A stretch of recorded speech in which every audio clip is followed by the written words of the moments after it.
High বন্ধুরা, এই ফটোগুলো হচ্ছে কালকে ছিল 10ই আগস্ট আমার আর অনির অ্যানিভার্সারি। তো মামামকে নিয়ে অ্যানিভার্সারি পালন করতে একদম রেডি হয়ে গেছি। দেখো কটা ফটোও তুলে নিয়েছি। আর তারপর দেখো সন্ধ্যাবেলা মামামকে নিয়ে কেক কাটতে দাঁড়িয়ে পড়েছি। বাড়ির সবাই আছে, মা, বাবা, বোন, শুভ, বাবু সবাই আছে। আর তার মধ্যে আমি একটু সাজুগুজু করেছি, দেখো শাড়ি পরেছি। আর মামাম দেখো কত খুশি, কেক কেটে ও খাবে বলে হাঁ করছিল। তো ওকেই আগে ফার্স্ট কেকটা দিলাম।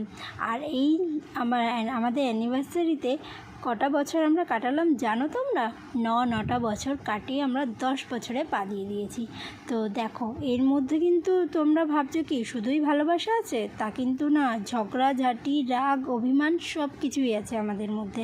কিন্তু তার মধ্যেও 9টা বছর কাটিয়ে মামামকে নিয়ে আমরা 10 বছরে পা দিয়ে দিলাম। আর ওই দেখো বোন, মা, বাবা সবাই বসে আছে।